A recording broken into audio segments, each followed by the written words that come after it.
రేవంత్ రెడ్డి చేసినటువంటి కామెంట్స్ నిన్న జరిగినటువంటి సభలో బిడ్డ బెయిల్ కోసం బీజేపీకి బీఆర్ఎస్ను కేసీఆర్ తాకట్టు పెట్టిండు అనేది కామెంట్ కూడా చేయడం జరిగింది. ముఖ్యంగా 5 పార్లమెంట్ సెగ్మెంట్లలో బీఆర్ఎస్ పార్టీకి సంబంధించిన నేతలు ఎవరు కూడా ప్రచారం చేయట్లేదు బిడ్డ బెయిల్ కోసం అనేది చెప్పడం. దాన్ని మీరేం చెప్తారు? అంటే అసెంబ్లీ ఎన్నికల సమయంలో కూడా బీజేపీ బీఆర్ఎస్ ఒక్కటేతోంది అన్న భావన భారీ ఎత్తున ప్రభావం చూపింది. వాస్తవానికి బీజేపీకి ఓట్లు సీట్లు తగ్గటానికి అప్పటి కేసీఆర్ ప్రభుత్వానికి వ్యతిరేకంగా ఉన్న ప్రజాభిప్రాయం కాంగ్రెస్ వైపు మరలటానికి కూడా ఈ నెరేటివ్ చాలా కీలకంగా పనిచేసింది. బీజేపీ కాంగ్రెస్ ఒక్కటే, ఎన్నికల తర్వాతైనా వీళ్ళు కలుస్తారు అన్న నెరేటివ్ బాగా పనిచేసింది. ఆ పనిచేసిన దానివల్ల దానికి బలం చేకూర్చే 2 పరిణామాలు కూడా జరిగాయి. ఒకటి, బండి సంజయ్ని అర్ధాంతరంగా పార్టీ అధ్యక్ష పదవి నుంచి పక్కకు జరపడము. దానికి బీజేపీ సమర్థించుకుందే టర్మ్ అయిపోయిందని. బట్ అందరికీ తెలుసు, టర్మ్ అయిపోయిన తర్వాత కూడా 4 నెలల పాటు కొనసాగించారు. సాధారణంగా ఎన్నికల సమయంలో అధ్యక్షుల్ని మార్చరు. ఆ ఆనవాయితీకి విరుద్ధంగా బండి సంజయ్ని అర్ధాంతరంగా మార్చారు. బండి సంజయ్ని మార్చే ముందు ఈటల రాజేందర్, రాజగోపాల్ రెడ్డి వీళ్ళంతా పెద్ద క్యాంపెయిన్ నడిపింది, ఢిల్లీ చుట్టూ తిరిగింది కూడా మనం చూసాం. అందువల్ల బండి సంజయ్ని మార్చడం కేసీఆర్ కోసమే అన్న భావన ప్రజల్లోకి బలంగా వెళ్ళింది. తర్వాత కవిత అరెస్ట్ పైన బీజేపీ నేతలే బాగా హైప్ క్రియేట్ చేసి ఆ తర్వాత కవిత అరెస్ట్ కాకపోవడం, ఈ 2 పరిణామాలు బీజేపీ బీఆర్ఎస్ల మధ్య ఏదో ఉంది అనేటువంటి అనుమానం కలిగించింది. దానివల్ల ప్రభుత్వ వ్యతిరేక ఓటు, కేసీఆర్ ప్రభుత్వం పైన ఉన్న అసంతృప్త ఓటు కాస్త కాంగ్రెస్ వెనుకాల ర్యాలీ అయింది. సో అందువల్ల పార్లమెంట్ ఎన్నికల్లో కూడా ఈ అంశం కీలకమైంది. అంటే ఏ 2 పార్టీలు కలుస్తాయని. కాంగ్రెస్ బీఆర్ఎస్ కలుస్తోందని బీజేపీ అంటుంది, బీజేపీ కాంగ్రెస్ కలుస్తుందని బీఆర్ఎస్ అంటోంది, బీజేపీ బీఆర్ఎస్ కలుస్తుందని కాంగ్రెస్ అంటోంది. ఈ 3 నెరేటివ్లు అసెంబ్లీ ఎన్నికల్లో సమయంలో కూడా చెప్పారు. అందువల్ల ఇవాళ కాంగ్రెస్ రాష్ట్రంలో అధికారంలో ఉంది కనుక బీజేపీ బీఆర్ఎస్ కలవవచ్చు అనేటువంటి ఆరోపణకు మరింత క్రెడిబిలిటీ ఉంటుంది అని భావించే రేవంత్ రెడ్డి ఆ మాటలు అంటున్నారు. సో ఆయనకు మరి ఏ సమాచారం ఉందో తెలియదు. రేపు ఓటింగ్ ప్యాటర్న్ చూస్తే మనకు అర్థమవుతుంది. ఆయన 5 నియోజకవర్గాలు కూడా స్పెసిఫిక్గా చెప్తున్నాడు. ఏదో ఇది గాల్లో ఆరోపణ కాకుండా స్పెసిఫిక్గా చెప్తే ఇక్కడ బీఆర్ఎస్ అభ్యర్థులు ప్రచారం చేయడం లేదు అని కూడా అంటున్నారు. సో అందువల్ల మనకు అది ఓటింగ్ ప్యాటర్న్ వస్తే తప్ప మనం చెప్పలేం. అంటే అసెంబ్లీ ఎన్నికల ఓటింగ్ ప్యాటర్న్ ఇప్పుడు పార్లమెంట్ ఎన్నికల ఓటింగ్ ప్యాటర్న్లో ఎంత తేడా ఉంది, ఇతర నియోజకవర్గాల్లో ఉన్న తేడా కన్నా అబ్నార్మల్గా ఉందా, సో ఉండటానికి కారణం ఏంటి అంటే అసెంబ్లీ ఎన్నికలకు లోక్సభ ఎన్నికల్లో తేడా ఉంటుంది, ఖచ్చితంగా ఉంటుంది. కానీ ఆ తేడా అబ్నార్మల్గా ఉందా అనేది ఓటింగ్ ప్యాటర్న్ చూస్తే తప్ప మనము కంక్లూజివ్గా చెప్పలేం. ఇప్పటివరకు అయితే ఇది రాజకీయ ఆరోపణ. ఆ క్షేత్ర స్థాయిలో ఏం జరుగుతుంది అనేది మనకు ఎన్నికల ఫలితాల వల్లే తెలుస్తుంది. అయితే పార్లమెంట్ ఎన్నికల్లో 2 పార్టీలు కలవడం అనేది అంత సులభం కాదు. ఎందుకు కాదు అంటే పార్లమెంట్ ఎన్నికలు చాలా విస్తృతమైంది కనుక అంతటి విస్తృత ప్రాంతంలో ఓటర్లకు మా పార్టీకి వేయకండి, వేరే పార్టీకి వేయమని చెప్పడం చాలా కష్టం. రెండవది, ఆ పార్టీ ఓటింగ్ను నిలబెట్టుకోవాలి. ఇప్పుడు బీఆర్ఎస్ ముందున్నటువంటి అతిపెద్ద ఛాలెంజ్ ఏంటంటే తన పార్టీ ఓటింగ్ను, సీట్లను కాపాడుకోవాలి. సీట్లను కాపాడుకోలేకపోయినా కనీసం ఓటింగ్ను నిలబెట్టుకొని రాష్ట్రంలో తాము 2వ స్థానంలో ఉండాలి. ఇవాళ ప్రైమరీ అపోజిషన్ స్పేస్ నుంచి బీఆర్ఎస్ కనుక పక్క జరిగితే ఆ స్పేస్ బీజేపీకి కనుక ఇస్తే బీఆర్ఎస్ చాలా తీవ్రంగా నష్టపోతుంది. మనకు దుబ్బాక, హుజురాబాద్, జిహెచ్ఎంసీ ఆ ఎన్నికలు జరుగుతున్న సమయంలో కాంగ్రెస్కి ఇదే పరిస్థితి ఎదురైంది. Primary opposition space BJP occupy చేస్తుంది అన్న వాతావరణం వస్తేనే బీజేపీలో అంత ఊపు కనబడ్డది. అందువల్ల ఇప్పుడు బీఆర్ఎస్ కాదు కాంగ్రెస్కు ప్రధాన ప్రతిపక్షం బీజేపీయే అనేటువంటి ట్రెండ్ కనుక వస్తే, అది కూడా గతం బీజేపీ పెరుగుతున్న సమయంలో బీజేపీ ఓటింగ్ 2018లో 7% ఉంటే 2023కి వచ్చాక 14% పెరిగింది. 2019 లోక్సభ ఎలక్షన్లో 20% ఉండే. ఈ 3 ఫిగర్ల కన్నా కూడా ఈసారి ఎక్కువ ఉంటుంది ఓటింగ్. సో అందువల్ల బీజేపీ ఓటింగ్ పెరుగుతున్న సమయంలో బీజేపీ 3వసారి మళ్ళీ కేంద్రంలో అధికారంలోకి వస్తుంది అన్న వాతావరణం ఉన్న సమయంలో రేపు ఒకవేళ వచ్చాక బీఆర్ఎస్ ఓటింగ్ కనుక తగ్గి అది సెకండ్ పొజిషన్లో కాక థర్డ్ పొజిషన్లోకి వెళ్ళిపోయారనుకోండి, అది బీఆర్ఎస్ మనుగడకే ప్రమాదం. అందువల్ల బీఆర్ఎస్ ఇవాళ బీజేపీతో కొట్లాడకుండా 5 స్థానాల్లో కనుక ఒకవేళ బీజేపీకి సహకరిస్తే రేవంత్ రెడ్డి ఆరోపించినట్లు అది ఆత్మహత్యా సదృశ్యం, సెల్ఫ్ సూసైడల్ అయితే బీఆర్ఎస్కి ఇప్పుడున్న టార్గెట్ కాంగ్రెస్ను ఓడించడం కాదు, కాంగ్రెస్ను ఓడించడమా ఓడించకపోవడమా అనేది కాదు. ఇప్పుడు సెకండ్ పొజిషన్లో బీఆర్ఎస్ ఉండాలి. ఫస్ట్ పొజిషన్లో ఉండి మెజారిటీ ఎంపీ సీట్లు బీఆర్ఎస్ఏ గెలుచుకుంటున్నది కల్లా ఇప్పుడున్న రాజకీయ వాతావరణంలో అది సాధ్యమయ్యే పనే కాదు. బీఆర్ఎస్కు 2019 లోక్సభ ఎన్నికల్లో 9 సీట్లు వచ్చాయి. ఆ 9 సిట్టింగ్ సీట్లను బీఆర్ఎస్ నిలుపుకునే రాజకీయ వాతావరణం అయితే ఎక్కడా లేదు. సో అందువల్ల ఇప్పుడు బీఆర్ఎస్ ముందున్న లక్ష్యం ఏంటి? అసెంబ్లీ ఎన్నికల్లో కాంగ్రెస్కు బీఆర్ఎస్కు మధ్య కేవలం 2% తేడా, 37% ఓటింగ్ నిలుపుకుంది. అప్పటికే అది అంతకుముందు అసెంబ్లీ ఎన్నికలతో పోలిస్తే 10% దెబ్బ. ఇప్పుడు రకరకాల విశ్లేషణలు సర్వేలు వస్తున్నాయి, మరో 10 to 12% బీఆర్ఎస్ తన ఓటింగ్ కోల్పోవచ్చు అని.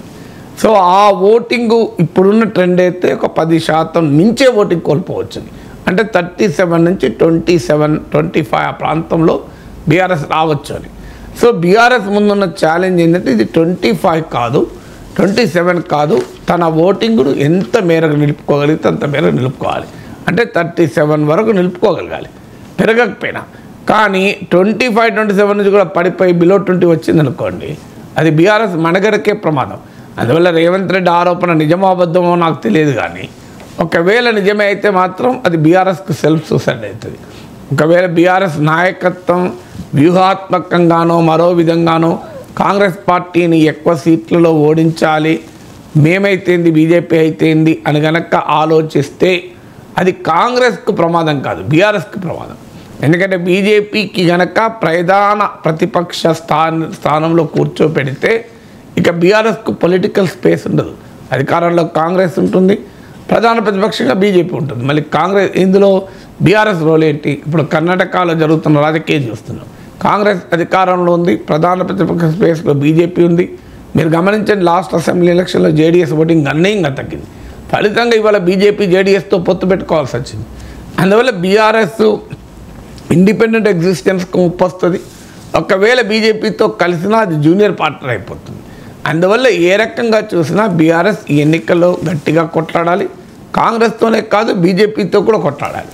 కొట్లాడకపోతే మాత్రం అది బీఆర్ఎస్కు స్వల్పకాలిక లక్ష్యాలతో ఏమైనా ఒకవేళ చేస్తే షార్ట్ టర్మ్ పొలిటికల్ ఆబ్జెక్టివ్స్తో లాంగ్ టర్మ్లో తీవ్రంగా నష్టపోతుంది. బీజేపీకి లాభమే, బీజేపీకి ఇది విన్ విన్ సిచ్యువేషన్, ఏ రకంగా చూసినా లాభమే. కానీ లాంగ్ టర్మ్లో మాత్రం ప్రమాదం ఏర్పడుతుంది. ఇక కాంగ్రెస్ ఆరోపించినట్లు బీజేపీ బీఆర్ఎస్ కలవదా? రాజకీయాల్లో ఎవరు కలవరు అని చెప్పడం చాలా కష్టం. దేశంలో ప్రాంతీయ పార్టీల చరిత్ర అంతా చూసినా మనకు ఎక్సెప్ట్ రాష్ట్రీయ జనతాదళ ఆర్జేడీ మినహా అన్ని ప్రాంతీయ పార్టీలు ఎన్నడో ఒకసారి బీజేపీతో కలిసినవి. ఇందులో కలవని పార్టీ అంటూ లేదు దేశమంతటా. నిన్న కాక మొన్నటి వరకు తెలుగుదేశం అసలు డోర్స్ క్లోజ్ అయి ఉన్నాయని అమిత్ షా అన్నాడు. టీడీపీ వాళ్ళని బీజేపీ వాళ్ళు అన్నారు, బీజేపీ వాళ్ళని టీడీపీ ఇప్పుడు కలవలేదా? అందువల్ల ఎన్నికల తర్వాత ఏం జరుగుతుంది అనేది extremely difficult to tell. So BRS తన మనుగడ కొరకు అటు కేంద్ర ప్రభుత్వం రాష్ట్ర ప్రభుత్వంతో పోరాడి కేసులు దాడులు ఇవన్నీ ఉంటాయి అని అనుకోవచ్చు, లేదా పొలిటికల్గా అవసరం రీత్యా అది చెప్పలేము. కానీ అది depend not just on BRS, బీజేపీపై కూడా ఆధారపడుతుంది. బీజేపీ రేపు తెలంగాణలో తానే ప్రత్యామ్నాయం కావాలనుకున్నప్పుడు బీఆర్ఎస్తో కలవడానికి కూడా బీజేపీ ఆసక్తి చూపకపోవచ్చు. అందువల్ల భవిష్యత్తులో ఏం జరుగుతుందో చెప్పలేం. కానీ ఇప్పుడు మాత్రం బీఆర్ఎస్కు ఉన్న లక్ష్యం, బీఆర్ఎస్ ముందు లక్ష్యం కాంగ్రెస్ను ఓడించడం తర్వాత మొదలు బీజేపీకి సెకండ్ పొజిషన్ ఇవ్వకుండా తాను సెకండ్ పొజిషన్లో నిలబడగలిగితే అది భవిష్యత్తులో బీఆర్ఎస్కు ఉపయోగం. కాదనుకుంటే మాత్రం బీఆర్ఎస్ మనగడకే సవాల్గా మారుతుంది. కాంగ్రెస్ హామీలు అమలు చేశాము, మరోసారి గెలిపించండి అని చెప్పి ఒకవైపు కాంగ్రెస్ పార్టీని అంటున్నారు. మరోవైపు అపోజిషన్ పార్టీని మాత్రం ఇందులో కాంగ్రెస్ పార్టీ విఫలమైంది, అమలు చేయలేదని చెప్పేసి అపోజిషన్ పార్టీ నేతలు చెప్తున్నారు. అంటే ప్రజలు ఎవరు నమ్మాలి, ఏమంటారు సార్? ప్రజలు వాళ్ళకి అనుభవంలో అమలైందా లేదా ప్రజలకు తెలుస్తుంది కదా. ప్రజలకు తెలియకుండా అమాయకులు కాదు కదా.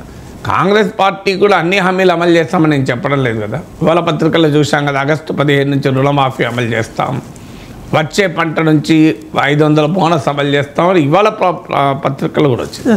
అంటే రుణమాఫీ పంట బోనస్ అమలు కాలేదని రాష్ట్ర ప్రభుత్వం అంగీకరిస్తుంది కదా. అందులో ఏమీ ప్రతిపక్షాల ఆరోపణ అనేది కాదు. ప్రభుత్వం కూడా ఎక్నాలెడ్జ్ చేస్తుంది, అమలు చేయలేదు, మేము అమలు చేస్తామని. సమస్య ఏంటంటే ప్రజలు అందుకు టైం ఇస్తారా? అసలు మీరు డిసెంబర్ 9ని అమలు చేస్తామన్నారు కదా, అందుకు అమలు చేయలేదు అంటూ ప్రజలు నిలదీస్తారా, ఓటు వేయకుండా ఉంటారా అన్నదే క్వశ్చన్ తప్ప అమలు చేయలేదు, చేస్తున్నామని చెప్పారు. అందువల్ల 6 గ్యారంటీలలో ఉచిత రవాణా అమలైంది. ఇలా కొన్ని అమలైన మాట 500 రూపాయల గ్యాస్ సిలిండరు ఇలాంటివి అమలు చేస్తున్నట్టు ప్రకటించారు. రుణమాఫీ ఇలాంటివి పంట బోనస్ అనేది వాయిదా వేశారనేది ఇప్పుడు ఆరోపణ.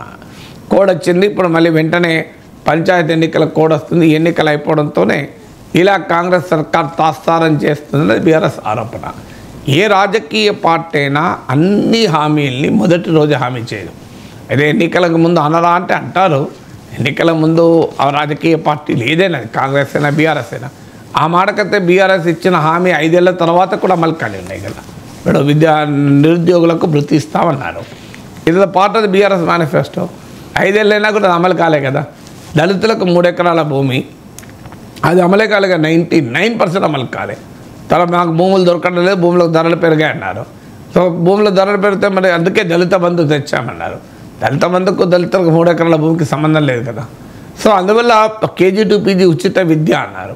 ఒక రెసిడెన్షియల్ స్కూళ్ళు తప్ప మిగతా అది అమలు కాలే కదా. అందువల్ల ఏ రాజకీయ పార్టీ అయినా అన్ని హామీల్ని 5 ఏళ్ళు పూర్తయినా అమలు చేయరు. కొన్ని కనీసం 5 ఏళ్ళ వరకు అప్పుడు ఏమో బీఆర్ఎస్ని అడిగితే కూడా బీఆర్ఎస్ ఏమన్నది, మాకు ప్రజలు 5 ఏళ్ళు మ్యాండేట్ ఇచ్చారు, మీరు ఇప్పుడే అమలు కాలేదని అడిగితే ఎలా, 5 ఏళ్ళు మ్యాండేట్ ఇచ్చారు ఇంకా 5 ఏళ్ళలోపు అమలు చేస్తామన్నారు. సో ఆ లాజిక్ ఆ రోజు బీఆర్ఎస్కి వర్తిస్తే ఈరోజు కాంగ్రెస్కి వర్తిస్తుంది కదా. అంటే బీఆర్ఎస్ వాదన ఏంటంటే రేవంత్ రెడ్డి డిసెంబర్ 9 నుంచి అమలు చేస్తామన్నాడు కదా అని. నిజమే, అది రాజకీయంగా ఆ స్టేట్మెంట్లు వేరు, ప్రాక్టికల్గా ఇంప్లిమెంటేషన్ వేరు.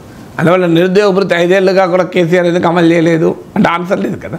దళితులకు 3 ఎకరాల భూమి 10 ఏళ్ళని ఎందుకు అమలు చేయలేదు అంటే దానికి ఆన్సర్ లేదు కదా. డబుల్ బెడ్రూమ్లు మీరు ఎన్ని కట్టిస్తామన్నారు, ఎన్నైనా నాకు చెప్పండి అని అడిగారు అనుకోండి, దానికి ఆన్సర్ ఉండదు కదా. సో అందువల్ల ఏ పార్టీ అయినా ఎన్నికల మేనిఫెస్టో అనేది ఒకటే రోజు మొదటి రోజు వాళ్ళు ఎన్ని చెప్పినా అంతకుముందు ప్రచారంలో భాగంగా ప్రజలను ఆకర్షించడానికి మొదటి సంతకం రెండో సంతకం చెప్పినా ఆచరణలో ఎకానమీ యాక్సెప్ట్ చేయదు. ఒక రాష్ట్ర ఫిజికల్ సిచ్యువేషను అన్ని హామీలను ఏకకాలంలో అమలు చేసేంత వాతావరణం ఉండదు, ప్రాక్టికల్గా జరగదు. అందువల్ల కపుల్ ఆఫ్ మంత్స్ ఆలస్యం కావచ్చు. అయితే ప్రజలు ఆ కొద్ది నెలల ఆలస్యాన్ని క్షమిస్తారా లేదా అనేది క్రైటీరియా. ప్రతిపక్షంగా బీఆర్ఎస్ అడుగుతోంది, అది పాజిటివ్ సైడ్, దాన్ని ఏమన్నా తప్పుపట్టకూడదు. బీఆర్ఎస్ అడిగినా బీజేపీ అడిగినా వీ షుడ్ వెల్కమ్ ఇట్. ఎందుకంటే అధికార పార్టీ హామీలను అమలు చేసేంత కాలం ప్రతిపక్షాలు వెంబడించాలి, వేటాడాలి. అదే ప్రజాస్వామ్యంలో ప్రజలకు రక్షణ. అపోజిషన్ చేయాల్సిన పని కూడా అది. అందువల్ల BRS is doing the right thing by fighting about it. రోడ్ల మీదకి వచ్చి రైతుల దగ్గరికి వెళ్ళి రైతులపై సమీకరించి ప్రభుత్వానికి ప్రశ్నించడం అనేది బీఆర్ఎస్ ప్రతిపక్షంగా చేస్తున్న మంచి పని. ఆలస్యంగానైనా బీజేపీ కూడా అడుగుతోంది, సంతోషం. ఎందుకంటే ప్రతిపక్షాలు బలంగా అడిగితేనే ప్రభుత్వం తప్పించుకోకుండా హామీల అమలుకు అనివార్యంగా అమలు చేస్తుంది. అదే ఇప్పుడు కేసీఆర్ ప్రభుత్వం దళితులకు 3 ఎకరాలు అమలు చేయకపోతే ఒక్క రాజకీయ పార్టీ, ఒక్క ప్రతిపక్ష పార్టీ అయినా 10,000 మంది భూమి లేని దళిత కూలీల్ని హైదరాబాద్లో ర్యాలీ చేసి మాకెందుకు 3 ఎకరాలు ఇవ్వమని అడిగిరా? అడగలే కదా. ప్రతిపక్షం అడగాల్సి ఉండే, ఎంత మంచి అవకాశం కదా.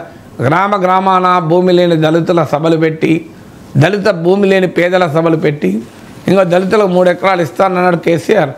ఏమైందని ఆ గ్రామాన సదస్సులు పెట్టి, మండల స్థాయి, జిల్లా స్థాయి పెట్టి రాష్ట్రంలో కొన్ని వేల మంది దళిత బిడ్డలతో కనుక ఒక పెద్ద ర్యాలీ తీసుంటే బహుశా దళితులకు 3 ఎకరాల భూమి అమలు చేయాల్సిన అనివార్య పరిస్థితి కేసీఆర్ నెట్టివేయబడేవాడేమో. కానీ ఆ పని ఏం చేయలేదు, ప్రతిపక్షాలు ఒత్తిడి లేదు. కేసీఆర్ తనంతట తానుగా దళిత బంధు పెట్టాడు తప్ప ప్రతిపక్షాలు ఏమి అడగలేక దళిత బంధు పెట్టమని. సో అందువల్ల మీకు అలాగే నిరుద్యోగ వృత్తి పైన గ్రామాన నిరుద్యోగుల్ని ఐడెంటిఫై చేసి నిరుద్యోగుల సభలు పెట్టి ఆ నిరుద్యోగులందరినీ వృత్తి కోసం రాష్ట్ర రాజధానిలో కొన్ని వేల మందితో సమీకరించింది ఏదైనా ప్రతిపక్షం. అందువల్ల ప్రతిపక్షాలు విజయవంతం కాలే, అయినా ప్రజలు అసంతృప్తి చెందారు, కేసీఆర్ను ఓడించారు, అది వేరే విషయం. నిజంగానే ప్రతిపక్షాలు కనుక కేసీఆర్ ప్రభుత్వం అమలు చేయని హామీలపైన, కేసీఆర్ ప్రభుత్వ వైఫల్యాలపైన మరింత బలమైన కార్యాచరణ చేసి ఉంటే ఇంకా బీఆర్ఎస్ ఓటమి చాలా ఎక్కువ ఉండేది. సో అందువల్ల ప్రతిపక్షం చేయాల్సిన పని అది. అందువల్ల కాంగ్రెస్ హామీలు ఆలస్యం అవుతున్న కొద్దీ బీఆర్ఎస్ కానీ బీజేపీ కానీ పోరాడాలి. పోరాడకపోతే తప్పే. నేను గతంలో విశ్లేషించినప్పుడు చెప్పాను కూడా, మీరు కేసీఆర్ కరువు మీద రెస్పాండ్ అవుతున్నాడు, పొలాల సందర్శనకు వెళ్తున్నారు, బీజేపీ వారు చేయడం లేదని కూడా అన్నాను. అందువల్ల ఏ ప్రతిపక్ష పార్టీ చేసినా దాన్ని మనం ఆహ్వానించాలి.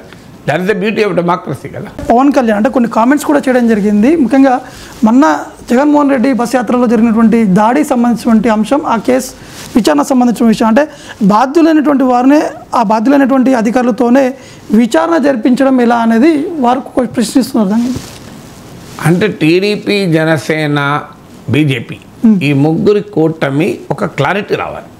జగన్ పైన జరిపిన దాడి ఎవరి పని, అది నిజమా, బూటకమా, నాటకమా, నిజమా, అది ఆ క్లారిటీ పోతుంది.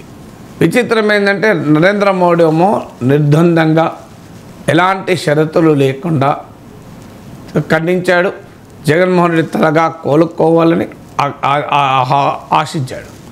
నాకు తెలిసినంతవరకు బీజేపీ స్థానిక నేతలు కూడా ఎవరు ఇది నాటకమని, ఇది బూటకమని కామెంట్ ఇప్పటివరకు చేసినట్లేరు.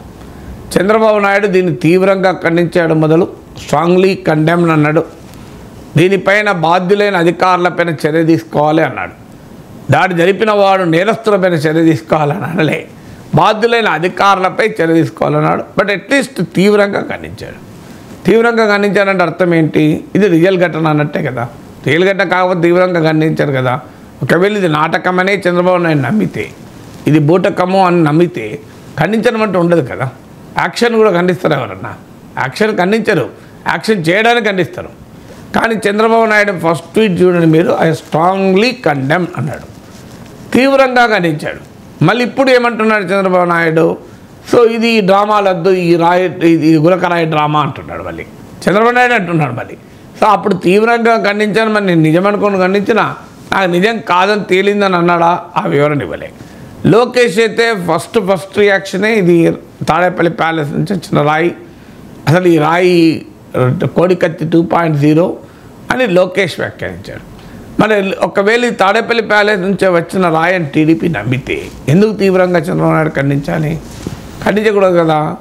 సో ఇదంతా నాటకం, ఈ నాటకాన్ని మాకు తెలియదా అని అనుకోవాలి కదా. కానీ ఖండించాడు కదా చంద్రబాబు నాయుడు.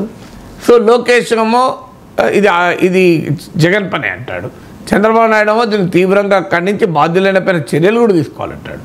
ఇప్పుడు పవన్ కళ్యాణ్ ఏమో ఎక్కడ ఇది నాటకం బుడకం అంటే బాధ్యులైన అధికారులతోనే విచారణ జరిపించడం ఎలా అన్నాడు. అంటే చంద్రబాబు నాయుడు లాగా పవన్ కళ్యాణ్ కూడా నిష్పాక్షికమైన విచారణ కోరుతున్నాడు.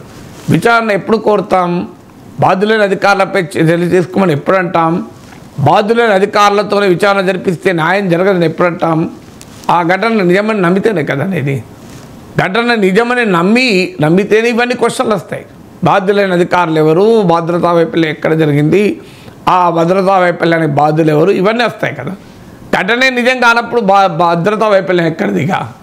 సో అందువల్ల పవన్ కళ్యాణ్ స్టేట్మెంట్ ప్రకారం చూస్తే ఘటన నిజం, చంద్రబాబు నాయుడు ఫస్ట్ స్టేట్మెంట్తో చూస్తే ఈ ఘటన నిజం, లోకేష్ స్టేట్మెంట్ ఫస్ట్ నుంచి కూడా ఈ ఘటన నాటకం, బీజేపీ మోడీ స్టేట్మెంట్ చూస్తే ఈ ఘటన నిజం. సో బీజేపీ, రాష్ట్ర బీజేపీ ఇంతవరకు రియాక్ట్ కాలే. అసలు ఈ ఘటన నిజమా నాటకమా మొదలు కూటమిలో ఏకాభిప్రాయం లేదు కదా. సో అందువల్ల కూటమి టీడీపీ, జనసేన, బీజేపీ కలిసి అసలు how do they characterise this event, incident, ఇది ఘటననా, నాటకమా, బూటకమా, నిజంగా జరిగిందా, దీనిపైన మొదలు క్లారిటీ వస్తే కూటమిగా ఒక్కొక్కరు ఒక్కొక్క మాట, అది కూడా సందర్భం బట్టి మాట మారిస్తే జనంలో క్రెడిబిలిటీ పోతుంది కదా. So take a stand. ఏదో ఇది నాటకం అనుకుంటున్నారా, నిజం అనుకుంటున్నారా, దాని మీద ఏం చేయాలో మీరు ఒక స్టాండ్ తీసుకోండి. ఆ స్టాండ్ తీసుకోకుండా ఇటు అటు వ్యాసిలేట్ అయితే అసలు ఏం చెప్తున్నారో తెలియదు కదా. అటువైపు నుంచేమో ఇది టీడీపీ పనే, చంద్రబాబు నాయుడు పనే, లోకేష్ పనే అని వాళ్ళు కామెంట్లు, అదొక ఎక్స్ట్రీమ్. కానీ ఇక్కడ టీడీపీ, జనసేనమో ఆ క్లారిటీ లేకుండా మాట్లాడడం వల్ల ఉపయోగం లేదు. సునీత నిన్న చేసినటువంటి పవర్ పాయింట్ ప్రజెంటేషన్ కావచ్చు, సిబిఐ సంబంధించినటువంటి విచారణ సంబంధించిన, అంటే పెద్దల ఒత్తిడి వల్లనే సిబిఐ విచారణ అవుతుందనేది కొన్ని కామెంట్స్ కూడా చేయడం జరిగింది. అంటే సిబిఐ దర్యాప్తుపై ఒత్తిడి ఉండొచ్చని సునీత కూడా అనుమానం వ్యక్తం చేసింది. అంటే మొదటి నుంచి కూడా అనుమానం వ్యక్తం చేస్తున్నారు. ఎందుకంటే ఆమె ఇంకో మాట కూడా చెప్పింది, జగన్కు బీజేపీకి పత్రికలు చదివాను బీజేపీకి జగన్కు సంబంధం తెలిసిందే కదా అని కూడా వ్యాఖ్యానించింది. అందువల్ల బీజేపీ టీడీపీతో అలయన్స్లో ఉంది, కానీ జగన్తో సంబంధం ఉందని షర్మిల మరి సునీత వ్యాఖ్యానిస్తుంది. ఈవెన్ షర్మిల కూడా అదే వ్యాఖ్యానం చేసింది. అందువల్ల సిబిఐ విచారణ ఒక మర్డర్ కేసును సిబిఐ లాంటి చాలా సామర్థ్యం ఉన్న సంస్థ 5 ఏళ్ళైనా కూడా మర్డర్ మిస్టరీ వీడదా? సో అందరికీ వచ్చే క్వశ్చన్ కదా ఇది. ఈవెన్ జగన్మోహన్ రెడ్డి కేసులపైన సుప్రీంకోర్టు అడిగింది కదా 10 ఏళ్ళుగా కేసు ఎందుకు ముందుకు సాగడం లేదు అని. సో మనకు క్లియర్గా కేంద్ర సంస్థల వ్యవహారం, ఇప్పుడు అరవింద్ కేజ్రీవాల్ లోపలేశారు, హేమంత్ సోరెన్ లోపలేశారు, మనీష్ సిసోడియా లోపలేశారు, కవితను అరెస్ట్ చేశారు, ఇవన్నీ అవుతున్నాయి. కానీ మరి 5 ఏళ్ళకైనా కూడా ఒక murder case mystery, simple murder case, అదేం పెద్ద కాంప్లెక్స్ మర్డర్ కేసు కూడా కాదు. అక్కడ క్లియర్గా అర్థమవుతుంది అది మర్డర్ అని, గొడ్డలతో కొట్టారని. సో అంత క్లియర్గా మర్డర్ కేసులు కనబడ్డా దానికి ఎవరు బాధ్యులు, దాని వెనకాల ఎవరున్నారు అని విచారణ జరిపే తేల్చే సామర్థ్యం సిబిఐకి లేదు అని నేను అనుకోను. సిబిఐకి ఆ మేరకు సామర్థ్యం లేకుంటే లేదు. It's a very great organization, highly professional organization. So ఇంత సింపుల్ క్రైమ్ను స్ట్రైట్ ఫార్వర్డ్ క్రైమ్ కనబడుతుంది. అది అలాంటి స్ట్రైట్ ఫార్వర్డ్ క్రైమ్ని ఇవాళ ఉన్న టెక్నాలజీ, ఇవాళ టెలిఫోన్ సంభాషణలను రకరకాల సాంకేతికపరమైన సామర్థ్యం వచ్చింది ఇప్పుడు ఇన్వెస్టిగేటింగ్ ఏజెన్సీస్కు. ఇది అసాధ్యమైతే అనుకోను. అందువల్ల ఆ అనుమానం సునీతకు రావడంలో ఆశ్చర్యమే ఉంది. ఎందుకంటే ఇంత సింపుల్ మర్డర్ కేసును 5 ఏళ్ళైనా ఎందుకు జరగలేదు? ఎందుకు జరగలేదంటే సిబిఐకి కేంద్రంలో ఉన్నటువంటి పెద్దలతో అనుబంధం, కేంద్రంలో ఉన్న పెద్దల ఒత్తిడి వల్లనే ఇది ఆలస్యమవుతుందని సునీత ఆరోపణలో నిజముందో లేదో నాకు తెలియదు. కానీ బట్ ఈ ప్రశ్న అయితే ఉత్పన్నమవుతుంది, ఆలస్యం ఎందుకు అవుతుంది అని. ఒక్కసారి ఆలస్యం అంటూ అయింది నిజం, ఎందుకు అవుతుంది అన్నది స్పెక్యులేషన్. ఆ స్పెక్యులేషన్ ఎవరికి వారు స్పెక్యులేట్ చేయొచ్చు. విచారణ నిజంగానే తేలడం లేదు అని కూడా అనుకునే వాళ్ళు ఉండొచ్చు, లేదా సునీత లాంటి వాళ్ళకి అనుమానం రావచ్చు. కేంద్రంలో ఉన్న పెద్దలు జగన్మోహన్ రెడ్డికి సహకరిస్తున్నారు, బీజేపీ వారు. ఎందుకంటే ప్రధాన ఆరోపణ వైఎస్ఆర్ కాంగ్రెస్ పార్లమెంట్ సభ్యుడైన అవినాష్ రెడ్డిపై, ఆయన ఫాదర్పై ఉంది కనుక సో సహకరిస్తుంది అనేటువంటి అనుమానం కూడా కలగవచ్చు. ఎందుకంటే సిబిఐ విచారణ కనుక మనం జగన్మోహన్ రెడ్డి ప్రతిపక్షంలో ఉన్నప్పుడు సిబిఐ విచారణ కావాలన్నాడు, ఆయన అధికారంలోకి రావడంతో సిబిఐ విచారణ అవసరం లేదన్నాడు. సునీత హైకోర్టుకు వెళ్ళి కోర్టుకు వెళ్ళి సిబిఐ విచారణ చేయించుకోగలిగింది. సో అయినా సిబిఐ కూడా ఏది తేల్చడం లేదు. అందువల్ల ఆమెకు వచ్చే అనుమానం ఆమెకు వస్తుంది కదా. ప్రధాని మోడీ ఒక ఇంటర్వ్యూ, అంటే ఒక ఏజెన్సీ చేసినటువంటి ఇంటర్వ్యూలో అనేక అంశాలపై కూడా ప్రస్తావించడం జరిగింది. మొదటగా ఈ రాజ్యాంగం మారుస్తారనేది ఎక్కువగా చర్చ కూడా జరుగుతుంది. 400 సీట్లు గెలిస్తే రాజ్యాంగాన్ని మారుస్తారనేది ఒక దుష్ప్రచారం చేస్తుంది. దానిపై కూడా ప్రధాని మోడీ కూడా కామెంట్స్ చేస్తారు. దాన్ని ఎలా చూస్తారు సార్? దుష్ప్రచారం బీజేపీ నాయకులు చెప్పిన మాటే కదా ఇది, వేరే వాళ్ళు చెప్తే దుష్ప్రచారం అవుతుంది. అనంత్ హెగడే అని బీజేపీ ఎంపీ చెప్పిన మాట ఇది. సో ఆయనకు టికెట్ రానట్టుంది. సో బీజేపీ నాయకులే అడపాదడపై స్టేట్మెంట్లు ఇస్తున్నారు, వేరే వాళ్ళకి కాదు. సో అందువల్ల ఈ ప్రచారం కలిగిస్తున్నది బీజేపీ నేతలు, దుష్ప్రచారం ఎక్కడిది?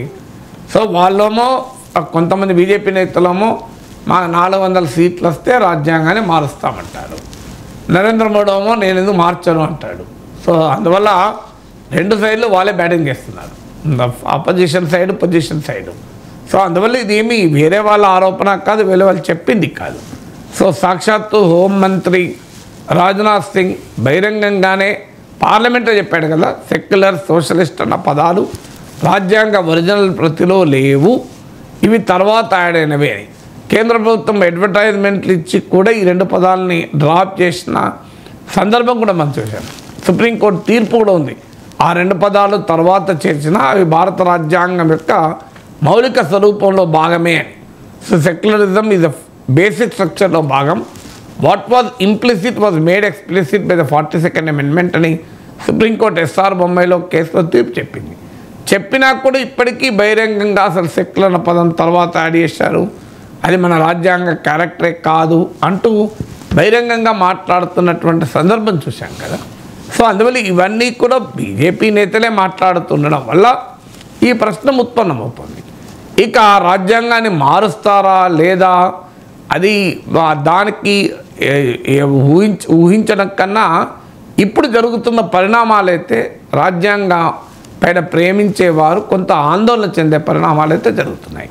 ఇప్పుడు ఉదాహరణకు ఫస్ట్ లోక్సభ 155 days సమావేశమైంది సగటున, ఒక ఏటా 5 ఏళ్ళు ఉంటుంది కనుక ఇయర్లీ ఎవరేజ్న 155 మీటింగ్ జరిగాయి, సెషన్ జరిగాయి, 155 రోజులు సమావేశమయ్యారు.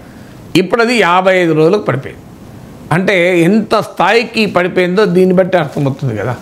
అంటే పార్లమెంట్ ఫంక్షనింగ్ ఇంత డిటీరియేట్ అయింది. తర్వాత మీకు అసలు సెలెక్ట్ కమిటీకి బిల్లులు పంపడం. సో మీకు 2009-14 మధ్యకాలంలో 70% of bills, 71% of bills select committee పరిశీలనకు పంపారు. ఎందుకంటే పార్లమెంటులో ఉన్న ప్రొసీజర్ ఏంటంటే ఒక చట్టాన్ని లోతుగా అధ్యయనం చేయాలంటే దాన్ని సెలెక్ట్ పార్లమెంటరీ కమిటీకి రెఫర్ చేస్తారు. అలా అదొక పార్లమెంటరీ ప్రాసెస్. కానీ ఇప్పుడు 19 నుంచి 24 మధ్య కాలంలో కేవలం 13% బిల్స్ మాత్రమే సెలెక్ట్ కమిటీ పంపించారు. అంటే పార్లమెంటరీ స్క్రూటినీ ఎంత తగ్గిందో దీన్ని బట్టి అర్థమవుతుంది. చరిత్రలో కనీ విని ఎరగని రీతిలో 146 మంది ఎంపీలను సస్పెండ్ చేసి వాళ్ళు లేని సమయంలో క్రిమినల్ జస్టిస్ సిస్టాన్ని పెద్ద ఎత్తున మార్చే భారత న్యాయ సంహిత బిల్లులు ఐపీసీ, సిఆర్పిసిని రివైజ్ చేసేలాంటి సీరియస్ బిల్లుల్ని ఆమోదించారు. వ్యవసాయ చట్టాలను కూడా పార్లమెంట్లో అపోజిషన్ సస్పెండ్ చేసి దాన్ని ఆమోదింపజేశారు. అందువల్ల పార్లమెంటరీ ఫంక్షనింగ్ ఏ స్థాయిలో పడిపోయిందో దీన్ని బట్టి అర్థమవుతుంది. ఈ 5 ఏళ్లలో ప్రధానమంత్రి నరేంద్ర మోడీ ఓవరాల్గా ఒక్క ప్రశ్నకు కూడా సమాధానం చెప్పలేదు. రిటర్న్గా ఒక్క ప్రశ్నకు మాత్రమే సమాధానం చెప్పాడు. అంటే prime minister refuses to engage with the fellow MPs. తోటి పార్లమెంటు సభ్యులు అడిగే ప్రశ్నలకు సమాధానం చెప్పడానికి ప్రధానమంత్రి సిద్ధంగా లేడు. సో ఇవన్నీ కూడా పార్లమెంట్ ఫంక్షనింగ్ దెబ్బతీస్తుంటాయి కదా. సో అలాగే కేంద్ర సంస్థలు మనందరికీ తెలుసు, సిబిఐ, ఈడీ ఇవన్నీ ఎలా నడుస్తున్నాయి. కిరణ్ రిజిజు కేంద్ర న్యాయశాఖ మంత్రి న్యాయమూర్తుల్ని మేమే నియమించాలి, ప్రభుత్వం నియమించాలి అని. భారత ఉపరాష్ట్రపతి స్టేట్మెంటు సావర్నిటీ ఆఫ్ పార్లమెంట్ అని, అంటే పార్లమెంటుకే అధికారం ఉండాలి అని. సో ఇది భారత రాజ్యాంగ న్యాయ వ్యవస్థ స్వయం ప్రతిపత్తి అనే రాజ్యాంగ మౌలిక స్వరూపానికి విరుద్ధం. సో ఎలక్టోరల్ బాండ్ల పైన ప్రభుత్వం ఇబ్బంది పడింది కనుక ఆ తీర్పు ఇచ్చినందుకు సుప్రీంకోర్టు పైన ప్రెషర్ మన చీఫ్ జస్టిస్ పైన చూస్తున్నాం. ఈ మధ్య 600 మంది లాయర్లు సుప్రీంకోర్టు చీఫ్ జస్టిస్కు లేఖ రాశారు, ఏదో పొలిటికల్ ఇన్ఫ్లుయెన్స్ వస్తుందని. ఒకవైపు ప్రభుత్వం బహిరంగంగా చెప్తుంది మా చేతిలోకి తీసుకుంటామని. సో మరోవైపు ఒక sitting judge of the high court, Calcutta high court ఆయన రాజీనామా చేసి వెంటనే బీజేపీ అభ్యర్థి అయ్యాడు. అభ్యర్థి కావడమే కాదు, నాకు గత కొంతకాలంగా నేను బీజేపీతో టచ్లో ఉన్నాను, బీజేపీ నాతో టచ్లో ఉంది అని చెప్పాడు. ఒక హైకోర్టు న్యాయమూర్తితో ఒక పొలిటికల్ పార్టీ టచ్లో ఉండడాన్ని అంగీకరించగలమా? అది న్యాయ వ్యవస్థ స్వయం ప్రతిపత్తికి ప్రమాదం కాదా? అరుణ్ జైట్లీ చెప్పిన స్టేట్మెంట్ ఉంది కదా, post retirement appointments offers influence the pre retirement judgements అని. రిటైర్ అయిన తర్వాత న్యాయమూర్తులకు వచ్చే నియామకాలు వాళ్ళు రిటైర్ కాకముందు తీర్పుల్ని ప్రభావితం చేస్తాయని సాక్షాత్ అరుణ్ జైట్లీ స్టేట్మెంట్ ఉంది.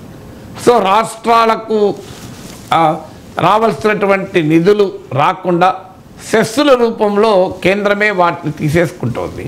గవర్నర్ల ద్వారా ప్రతిపక్ష పాలిత రాష్ట్ర ప్రభుత్వాలపైన ఎలాంటి దాడులు జరుగుతున్నాయో చూస్తున్నాం కదా. ఇది భారతదేశ ఫెడరల్ రాజ్యాంగ స్ఫూర్తికి విరుద్ధమైంది. భారతదేశం బహుభాషా రాజ్యాంగం కోరుకుంటుంది. మన రాజ్యాంగంలో అనేక భాషలకు సమప్రాతినిధ్యం ఉంటే కేంద్ర హోంమంత్రి హిందీ అన్ని భాషల వాళ్ళు హిందీ నేర్చుకోవాలి అంటూ ఏకభాషా సూత్రాన్ని దేశం మీద పెడుతున్నాడు కదా. ఇది రాజ్యాంగం అంగీకరిస్తుందా? సో ఇలా రాజ్యాంగంలో ఒక మౌలికమైన చేంజెస్ను కేంద్ర ప్రభుత్వం కోరుకుంటోంది. భారతీయ జనతా పార్టీ సైద్ధాంతికంగానే రాజ్యాంగంతో మౌలికంగా విభేదిస్తుంది. రాజ్యాంగం ఆమోదించిన తొలి రోజుల్లోనే ఆర్ఎస్ఎస్ తన భిన్నాభిప్రాయాలను అనేకసార్లు వ్యక్తం చేసింది. తర్వాత నిషేధాల నుంచి, ఆంక్షల నుంచి, నిర్బంధాల నుంచి బయటపడాలి కనుక రాజ్యాంగానికి తమ విశ్వాసాన్ని ప్రకటించింది. కానీ RSS, BJP ideological differences the constitution are well documented. వాళ్ళ రచనల్లో ఉంది, ఉపన్యాసాల్లో ఉంది కనుక సహజంగానే ఈ అనుమానం వస్తుంది. ఎందుకంటే బీజేపీ అధికారం వస్తున్న కొద్దీ, అధికారం బలపడుతున్న కొద్దీ తమ ఐడియాలజికల్ ఎజెండాను అమలు చేస్తుంది కనుక. ఇప్పుడు మీరు ఉమ్మడి పౌరస్మృతిని ఈసారి మేనిఫెస్టోలో పెట్టారు. 19లో అధికారం వచ్చాక ఆర్టికల్ 370 రద్దు చేశారు. అందువల్ల బీజేపీ ఐడియాలజికల్ ఎజెండాను బీజేపీ మరింతగా గెలుస్తున్న కొద్దీ, బలపడుతున్న కొద్దీ అమలు చేస్తుంది. సో ఇట్స్ నాట్ షైయింగ్ అవే. అందువల్ల బీజేపీకి భారత రాజ్యాంగంతో మౌలికంగానే డిఫరెన్సెస్ ఉన్నాయి. రిజర్వేషన్ల విషయంలో డిఫరెన్సెస్ ఉన్నాయి.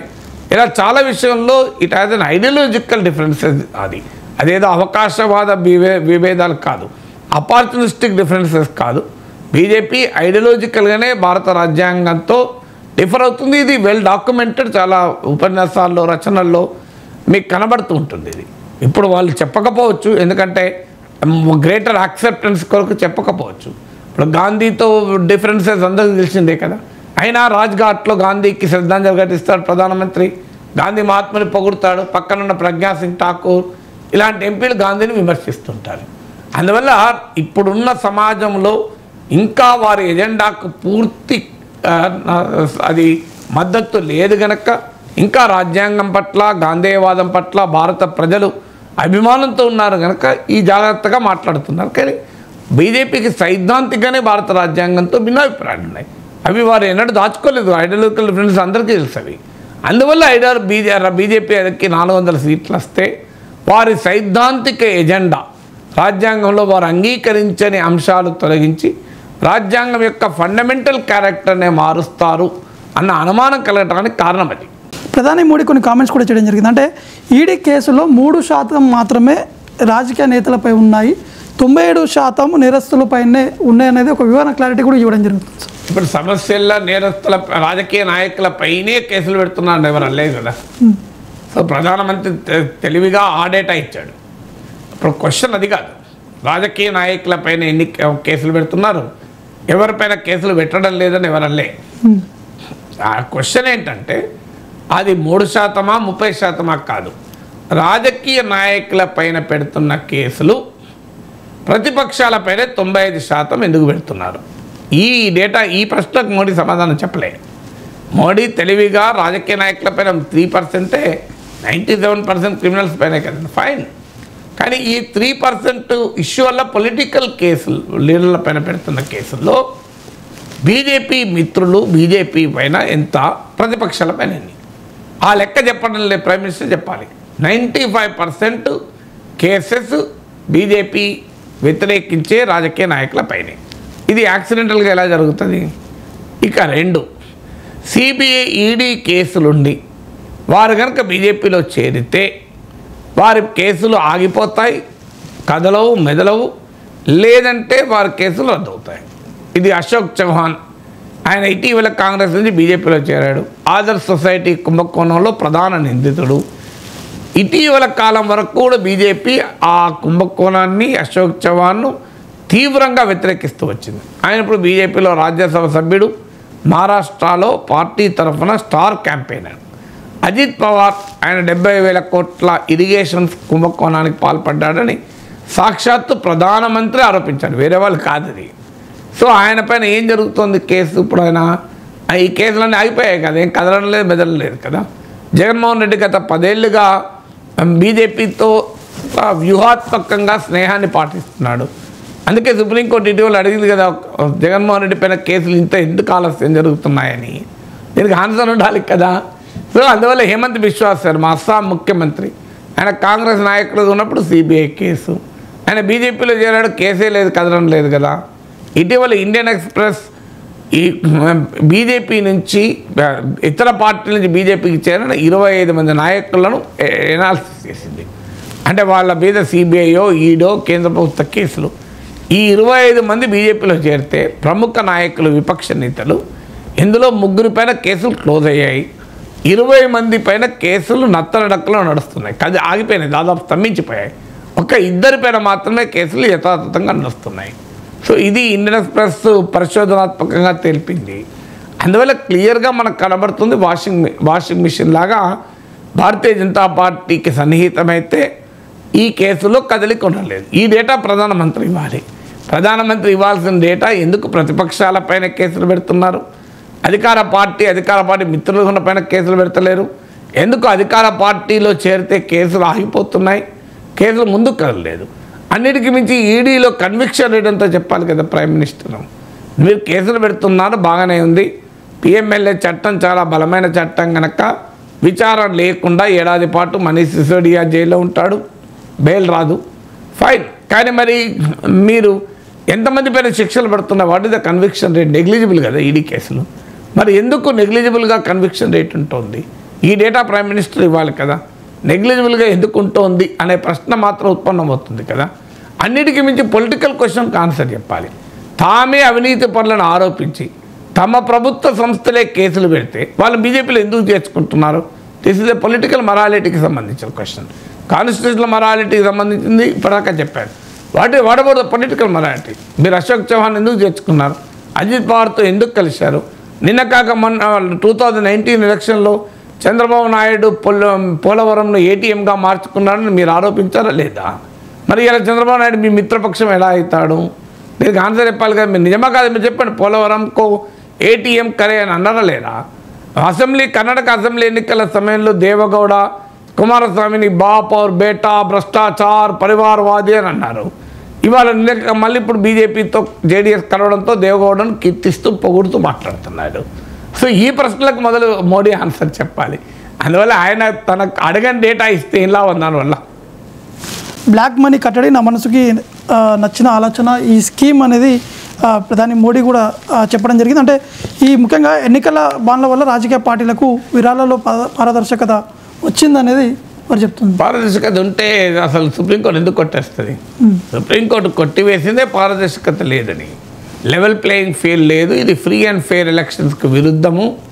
ఇది రాజకీయ నాయకులకు పెద్ద పెద్ద కార్పొరేట్ సంస్థలకు మధ్య నెక్సెస్కు దారితీస్తుంది, క్విట్ ప్రోకోకు దారితీస్తుంది అని కదా సుప్రీంకోర్టు చెప్పింది. సుప్రీంకోర్టు చెప్పడమే కాదు, ఎలక్ట్రల్ బాండ్ డేటా చూసినా అదే అర్థమవుతుంది కదా. సో ఢిల్లీ లిక్కర్ కుంభకోణంలో ప్రధాన నిందితుడైన శరత్ చంద్రారెడ్డి 55 కోట్లు అంతదాకా అతను ఈడీ కింగ్ పిన్ అని చెప్పింది. సో కింగ్ పిన్ అని చెప్పి బెయిల్ ఇవ్వద్దు అన్నది. ఆయన 55 కోట్లు ఎలక్ట్రల్ బాండ్ ద్వారా బీజేపీకి ఇచ్చాడు. వెంటనే ఆయన అప్రూవర్ అయిపోయాడు, బెయిల్ వచ్చింది. ఆయన కేజ్రీవాల్ పేరు చెప్పాడు, కేజ్రీవాల్ అరెస్ట్ అయ్యాడు. సో మరి ఢిల్లీ లిక్కర్ స్కామ్లో ప్రధాన నిందితుల నుంచి 55 కోట్లు ఎందుకు తీసుకున్నది బీజేపీ? దీనికి ఆన్సర్ చెప్పాలి కదా. సో మీరు సిబిఐ ఈడీ కేసులు పెట్టిన మరుక్షణమే వారు బీజేపీకి ఎలక్ట్రల్ బాండ్ల రూపంలో కోట్ల డబ్బులు ఎందుకు అప్పచెప్పారు? అంటే ఇది యాక్సిడెంటల్గా జరిగిందని అనుకోగలమా? సిబిఐ ఈడీ ఐటీ రైడ్ జరుగుతుంది, వాళ్ళు వెంటనే బీజేపీకి ముడుపుల రూపంలో ఎలక్ట్రల్ బాండ్లు చెల్లిస్తారు. ఇది ముడుపులు కాదా? అలాగే లో క్వాలిటీ నాణ్యత లేని మందులు అమ్ముతున్నారన్న కంపెనీలు పైన కేసులు ఉంటాయి. వాళ్ళు వెంటనే ఒక 1000 కోట్ల వరకు 100 కోట్ల రూపాయలు బీజేపీకి విరాళంగా ఇస్తారు. ఇది యాక్సిడెంటల్గా జరుగుతుందా ఇది? సో అందువల్ల చాలా క్లియర్గా ఈడీ సిబిఐ ఐటీ కేసులు వెంటనే వాళ్ళు ఎలక్ట్రల్ బాండ్ల రూపంలో బీజేపీకి ముట్ట చెప్పడం, ఇది తతంగం జరుగుతుంది కదా. అఫ్కోర్స్ రాష్ట్రాల్లో కూడా ఉన్న అధికార పార్టీలకు కూడా నయానా భయానా ఎలక్ట్రల్ బాండ్ల రూపంలో డబ్బులు ముట్ట చెప్పింది నిజం. అందువల్ల ఇది క్లియర్గా అర్థమవుతుంది అధికార పార్టీకి అన్యాయంగా నిధులు సమకూర్చడంలో ఈ స్కీమ్ పనిచేసిందని. అందువల్ల ఇలా పారదర్శకత ఎక్కడిది? ఏ కార్పొరేట్ సంస్థ ఏ పార్టీకి డబ్బులు ఇచ్చిందని ఓపెన్గా చెప్పదలుచుకోలేదు కదా. చెప్పమనే కదా వాదన. కోర్టులో కూడా సుప్రీంకోర్టులో కూడా కేంద్ర ప్రభుత్వం చెప్పింది, మేము చెప్పము, ఇది సీక్రెట్గా ఉండాలి అని చెప్పింది, ఆర్గ్యూ చేసింది. ఇప్పుడు పారదర్శకత మాట్లాడితే ఎట్లా? సో అందువల్ల 3 సంవత్సరాల లోపు ఒక కంపెనీ ఏర్పాటైన తర్వాత 3 సంవత్సరాల వరకు విరాళం ఇవ్వకూడదు ఎలక్ట్రల్ బాండ్లు అనే రూపంలో అని చట్టంలో ఉండగా కూడా ఆ ఎలక్ట్రల్ ఆ 3 సంవత్సరాలు కూడా కంప్లీట్ చేసుకొని కంపెనీలు విరాళాలు ఎత్తిచ్చాయి ఎలక్ట్రల్ బాండ్స్. ఇది ఎలక్ట్రల్ బాండ్ స్కీమ్కి విరుద్ధం కదా. దాని ప్రధాన బెనిఫిషరీలో బీజేపీ ఉంది కదా. అఫ్కోర్స్ బీఆర్ఎస్ కూడా ఉంది, కానీ బీజేపీ కూడా ఉంది కదా. మరి దానికి ఆన్సర్ ఏం చెప్తారు? అలాగే ఒక కంపెనీ దానికి వచ్చిన ప్రాఫిట్ల కన్నా ఎక్కువ ఎలక్ట్రల్ బాండ్ ఎట్లా ఉంటుందండి? 100 కోట్ల ప్రాఫిట్ అయితే 150 కోట్ల ఎలక్ట్రల్ బాండ్లకు కొన్ని రాజకీయ పార్టీలు విరాళాలు ఇచ్చింది. అసలు అవి నిజమైన కంపెనీ అయితే ఇస్తుందా? ఏ కంపెనీ అయినా తనకు వచ్చిన లాభంలో కొంత భాగం ఇస్తుంది తప్ప తను లాభం కన్నా ఎక్కువ విరాళాలు ఇస్తాయా? లాభం కన్నా ఎక్కువ విరాళం ఇచ్చే అవకాశం ఉంటుంది ఎలక్ట్రల్ బాండ్లో. అందుకని కొన్ని కంపెనీలు వాళ్ళ లాభాలను మించి విరాళాలు ఇచ్చారు. ఎలక్ట్రల్ బాండ్స్లో కంపెనీ చట్టానికి సవరణ చేసి ఇంకో వాళ్ళ లాభాలు ఇంత శాతం మాత్రమే విరాళంగా ఇవ్వవచ్చు, పొలిటికల్ ఫండింగ్ ఇవ్వచ్చు అన్న నిబంధన తొలగించారు కదా. తొలగించిన తర్వాత కనబడేది ఏంటి? వాళ్ళకి లాభాల కన్నా ఎక్కువ విరాళం ఇచ్చారు. ఎందుకు ఇస్తారు? 100 కోట్ల లాభం వస్తే 150 కోట్ల విరాళం ఇచ్చే అవకాశం ఎక్కడైనా ఉంటుందా? ఇది ఎలక్ట్రల్ బాండ్ల డేటాలో మనం బయటపడ్డది కదా. సో అందువల్ల వాళ్ళ ప్రాఫిట్స్ కన్నా కూడా ఎక్కువ ఇచ్చారు. అసలు కంపెనీ పెట్టిన మరుక్షణమే ఎలక్ట్రల్ బాండ్లలో డబ్బులు ఇచ్చారు. అందువల్ల షెల్ కంపెనీలుగా కూడా కనబడుతున్నాయి కదా. ఇంత ఓపెన్గా ఎలక్ట్రల్ బాండ్లు బ్లాక్ మనీని అధికార పార్టీకి తరలించడానికి ఒక మార్గంగా మారిన తర్వాత ఇంకా ఆ స్కీమ్ను ప్రధానమంత్రి డిఫెండ్ చేసుకోవడం అంటే చాలా ఆశ్చర్యంగా ఉంది. భారతదేశ అత్యున్నత న్యాయస్థానం ఇది రాజ్యాంగ విరుద్ధము, చట్ట విరుద్ధము, ఇది రాజకీయాలకు అవినీతి పరులకు మధ్య ఒక నెక్సస్ క్రియేట్ చేస్తారని స్టేట్మెంట్ ఇచ్చి కొట్టేసిన తర్వాత ఇంకా ఆ స్కీమ్ను ప్రధానమంత్రి పొగుడుతున్నారంటే దాని అన్డ్యూ బెనిఫిషియరీ బీజేపీ ఉంది కనుక. సో ఆ ఆవేదన ప్రైమ్ మినిస్టర్ క్రిటిసిజంలో కనబడుతుంది.